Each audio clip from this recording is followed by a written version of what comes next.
Musibah kebakaran menewaskan anggota 4 Badan Pemeriksa Keuangan atau BPK RI, Hairul Saleh, di kediamannya di kawasan Tanjung Barat, Jagakarsa, Jakarta Selatan, Jumat pagi 8 Mei 2026. Peristiwa tragis tersebut mengejutkan banyak pihak, termasuk jajaran pejabat negara dan masyarakat Sulawesi Tenggara yang mengenal sosoknya sebagai politisi sekaligus pejabat negara yang aktif di bidang pengawasan keuangan negara. Kebakaran terjadi di rumah pribadi Hairul Saleh yang berada di Jalan Kartika Utama, Tanjung Barat. Api diduga berasal dari cairan thinner bekas renovasi rumah yang tersimpan di lantai atas bangunan. Kobaran api dengan cepat membesar hingga menimbulkan asap pekat yang terlihat dari kejauhan. Turut berduka cita atas meninggalnya korban yang bernama Hairul Saleh, yang mana ia merupakan anggota 4 Badan Pemeriksa Keuangan BPK RI. Dan berikut kronologi lengkap kebakaran rumah anggota BPK Hairul Saleh hingga tewas, dikutip dari serambinews.com.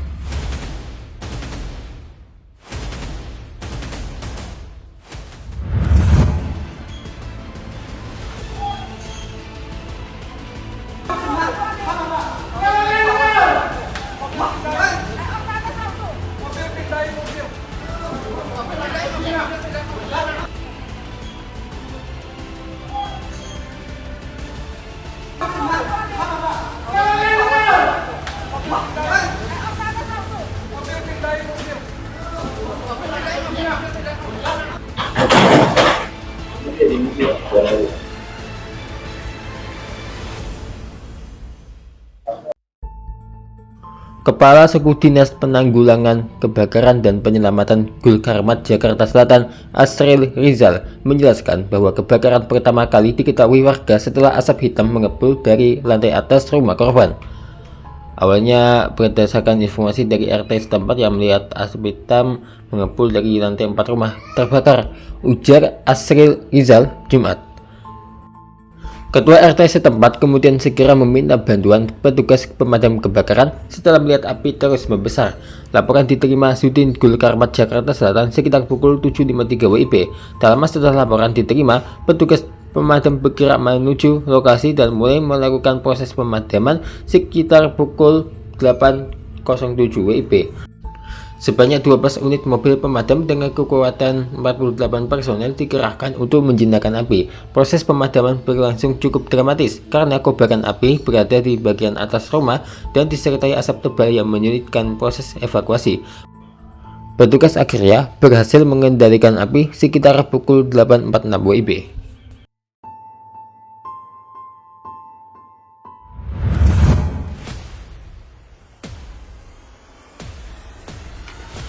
Di tengah kepanikan kebakaran, penjaga rumah bernama Arben mengaku sempat mendengar teriakan Hairul Saleh dari dalam rumah. Berempat sama bapak, tahu-tahu Pak Panis nelpon, saya angkat, ada suara teriak-teriak. Si Alo sama Bang Anto itu turun ke bawah teriak kebakaran. Nah, saya kirain bapak sudah keluar, ternyata bapak belum keluar. Kita naiklah ke atas. Nah, kita mau madamin api itu apar yang kecil itu terbatas. Ada tadi, tapi nggak cukup. Pakai berapa apar nih? Nggak ngitung ya. Tadi udah dibawa ke pos depan sama rumah ini 2. Tapi lebih dari 1 ya tadi ya? Ya, lebih dari 1. Menurutnya, saat mendengar teriakan tersebut, dirinya langsung panik dan berusaha meminta pertolongan warga sekitar. Ia kemudian menghubungi petugas pemadam kebakaran sambil mencoba naik ke lantai atas rumah. Arben mengaku sempat berupaya memastikan tidak ada orang yang terjebak di dalam rumah. Namun saat mencoba naik ke atas, kondisi api sudah membesar. Asap hitam tebal terus keluar dari lantai atas rumah selama proses kebakaran berlangsung.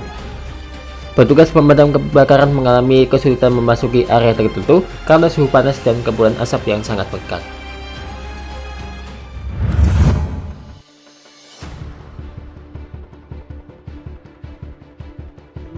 Berdasarkan keterangan sementara dari petugas dan saksi di lokasi, sumber api diduga berasal dari sisa cairan thinner yang digunakan dalam proses renovasi rumah. Diduga api berasal dari sisa-sisa thinner bekas renovasi rumah, kata Asril Rizal. Tiner merupakan cairan kimia yang sangat mudah terbakar sehingga api diduga cepat merambat ke bagian lain rumah, terutama area atas bangunan tempat bahan tersebut disimpan. Hingga kini pihak kepolisian bersama tim laboratorium forensik masih melakukan penyelidikan untuk memastikan penyebab pasti kebakaran. Kepala Seksi Humas Polres Metro Jakarta Selatan, Joko Adi, membenarkan adanya korban jiwa dalam peristiwa tersebut. Terjadi kebakaran rumah yang mengakibatkan adanya 1 korban jiwa. Dari kejadian ini korbannya 1 orang, inisial Bapak HS, ungkapnya.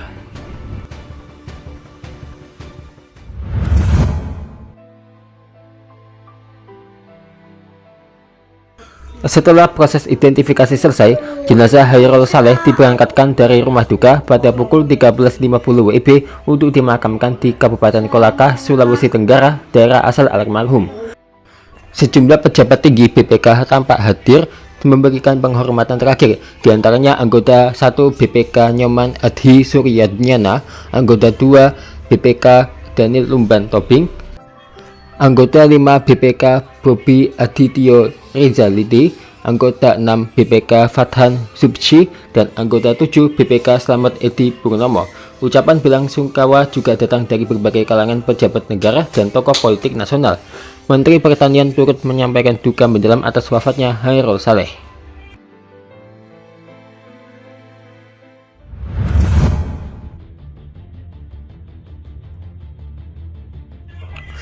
Siapakah sosok Hairul Saleh? Dari DPR hingga menjadi pimpinan BPK. Sebelum menjabat sebagai anggota 4 BPK RI, Hairul Saleh dikenal sebagai politisi yang cukup lama berkiprah di DPR RI. Ia menjadi anggota DPR RI sejak tahun 2014, mewakili daerah pemilihan Sulawesi Tenggara. Selama di parlemen, ia pernah duduk di Komisi XI DPR RI yang membidangi keuangan dan perbankan. Selama di parlemen, ia pernah duduk di Komisi XI DPR RI yang membidangi keuangan dan perbankan. Selain itu, ia juga aktif di Badan Legislasi atau Balik dan Badan Musyawarah atau BAMUS DPR. Pada 19 April 2022, Hairul Saleh resmi dilantik sebagai anggota 4 BPK RI. Dalam jabatan tersebut, ia bertanggung jawab memimpin pemeriksaan pengelolaan dan tanggung jawab keuangan negara pada sektor pangan, sumber daya alam, dan infrastruktur. Ia juga memimpin Auditorat Utama Keuangan Negara 4 atau AKN 4 yang memiliki fungsi strategis dalam memastikan akuntabilitas kementerian, lembaga negara, serta BUMN.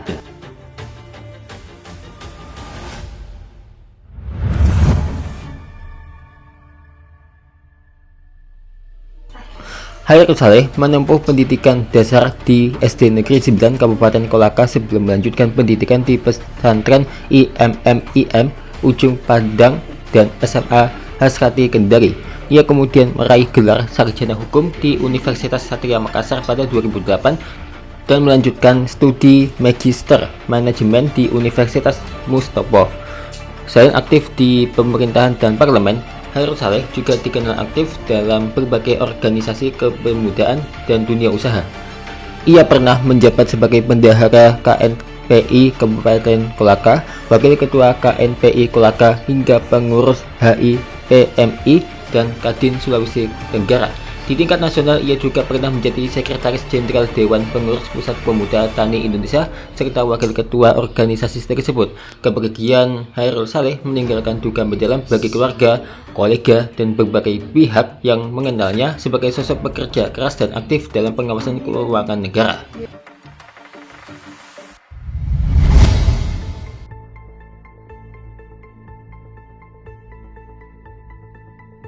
Kasus dugaan kekerasan terhadap anak di daycare kembali mengguncang publik.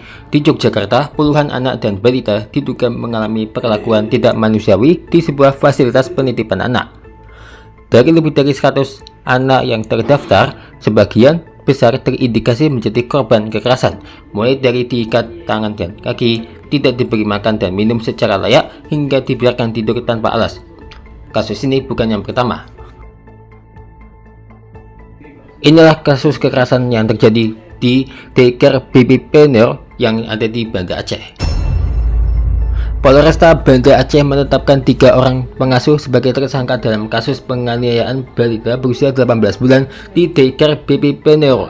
Para tersangka melakukan kekerasan seperti mencubit, menjewer, dan memukul anak secara berulang dengan alasan kesal karena korban tidak menuruti saat diberi makan.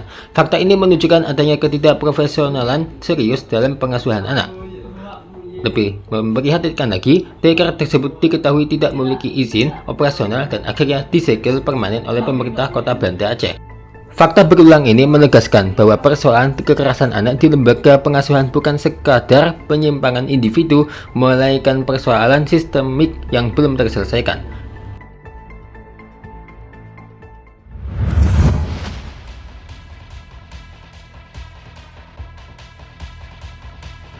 Anggota DPR Komisi 8 DPR RI membidangi agama, sosial, pemberdayaan perempuan dan perlindungan anak dan kebencanaan Maman Imanul Haq mengecam keras kejadian tersebut.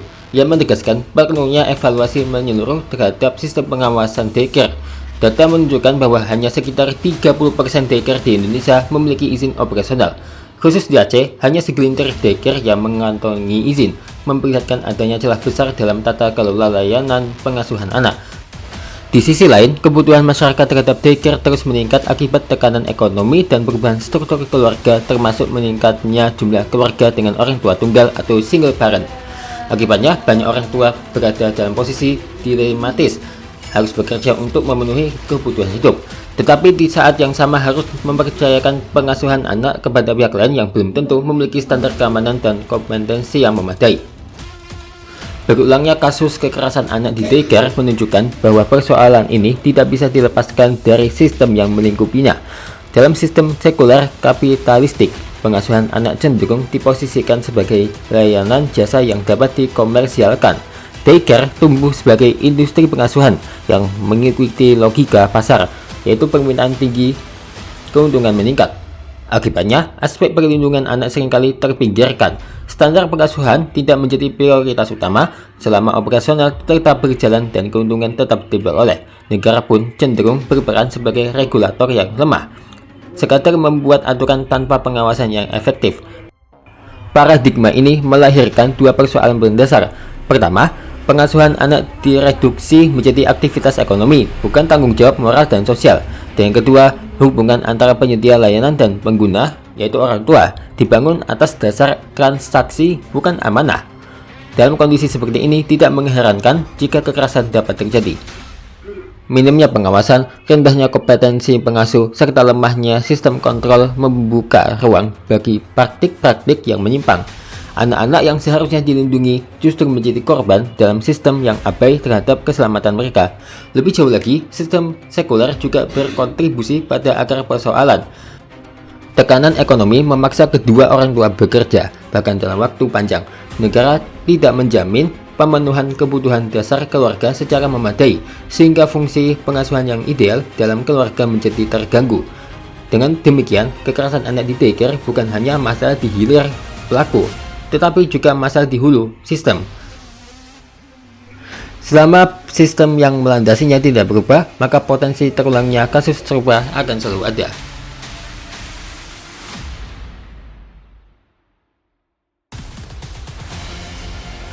Islam memandang anak sebagai amanah dari Allah yang harus dijaga dengan penuh tanggung jawab.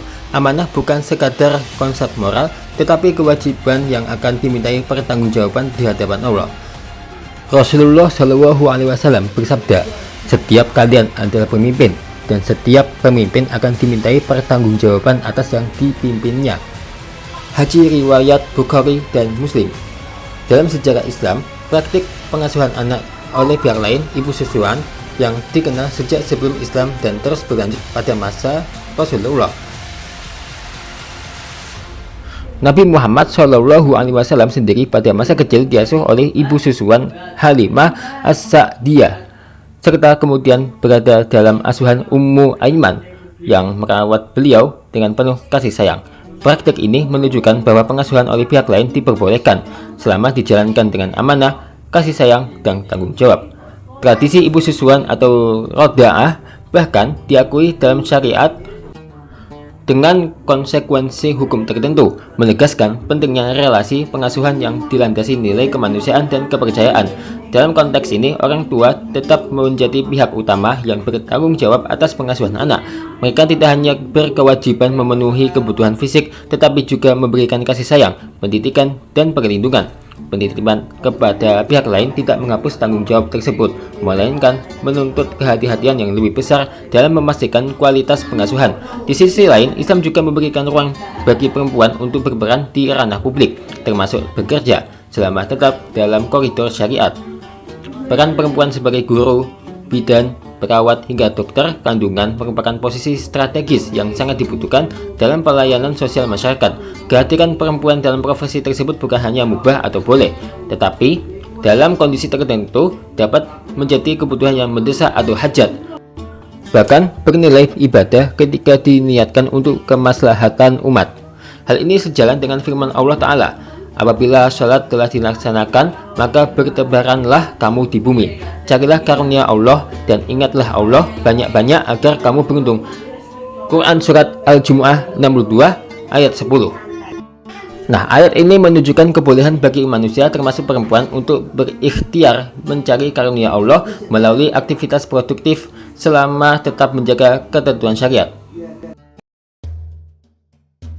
Namun demikian, kebolehan ini tidak boleh dilepaskan dari tanggung jawab utama dalam menjaga amanah keluarga dan pengasuhan anak. Oleh karena itu, ketika perempuan bekerja dan harus menitipkan anak pada pihak lain, maka aspek keamanan, kualitas pengasuhan, serta nilai-nilai yang diterapkan harus menjadi pertimbangan utama. Islam juga menekankan pentingnya rahmah atau kasih sayang dalam memperlakukan anak. Rasulullah SAW dikenal sangat lembut terhadap anak-anak. Beliau mencium, menggendong, dan bermain dengan mereka. Bahkan beliau menegur orang yang tidak menunjukkan kasih sayang kepada anak. Kekerasan seperti yang terjadi di daycare jelas bertentangan dengan ajaran ini. Mengikat anak, mengabaikan kebutuhan dasar, atau memperlakukannya secara tidak manusiawi adalah bentuk kezaliman yang dilarang dalam Islam. Namun Islam tidak hanya mengatur pada level individu. Negara dalam Islam memiliki peran sentral sebagai ra'ain atau pengurus yang bertanggung jawab atas kesejahteraan rakyat, termasuk perlindungan anak. Negara wajib memastikan bahwa setiap anak mendapatkan pengasuhan yang layak dan aman. Dalam Islam, negara tidak boleh abai terhadap perlindungan anak. Negara wajib menetapkan regulasi yang ketat, memastikan kompetensi pengasuh, serta melakukan pengawasan secara berkala. Setiap bentuk kelalaian yang berpotensi membahayakan anak harus dicegah sejak awal. Lebih dari itu, negara juga harus menciptakan lingkungan sosial yang mendukung pengasuhan anak. Pendidikan tentang parenting, penanaman nilai-nilai kasih sayang, serta penguatan tanggung jawab terhadap anak harus menjadi bagian integral dari kebijakan publik. Ketika negara menjalankan perannya sebagai ra'in atau pengurus, maka kasus-kasus kekerasan seperti ini dapat diminimalkan. Sebaliknya, ketika negara hanya berfungsi sebagai regulator pasif yang tunduk pada logika pasar, maka perlindungan anak akan selalu berada dalam posisi rentan. Kasus kekerasan anak di daycare seharusnya menjadi momentum bagi umat untuk melakukan muhasabah. Ini bukan sekadar persoalan hukum, tetapi juga persoalan moral yang menyangkut arah kehidupan masyarakat. Umat Islam tidak boleh diam terhadap kezaliman. Kewajiban mengkritisi sistem yang tidak mampu melindungi anak-anak sebagai generasi masa depan wajib dilakukan. Edukasi kepada masyarakat tentang pentingnya pengasuhan berbasis nilai Islam juga menjadi hal yang mendesak. Anak bukan sekadar tanggung jawab keluarga, tetapi juga tanggung jawab umat secara kolektif. Allah Ta'ala berfirman, "Dan tolong menolonglah kamu dalam mengerjakan kebajikan dan takwa, dan jangan tolong menolong dalam berbuat dosa dan permusuhan." Quran Surat Al-Maidah 5 ayat 2. Ayat ini menegaskan bahwa menjaga anak dari kekerasan adalah bagian dari kebajikan yang harus diperjuangkan bersama. Kasus di Yogyakarta dan Aceh adalah peringatan keras bahwa kita sedang menghadapi krisis serius dalam pengasuhan anak. Nah, jika tidak segera dibenahi, maka korban berikutnya hanya tinggal menunggu waktu. Saat amanah diabaikan, maka yang terancam bukan hanya keselamatan anak hari ini, tetapi juga masa depan generasi yang akan datang.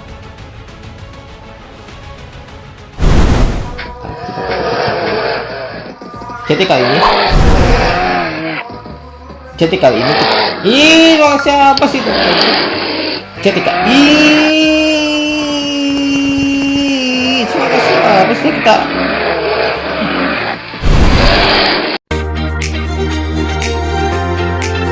Terima kasih ya telah menonton. Saksikan terus Showki Official setiap harinya ya.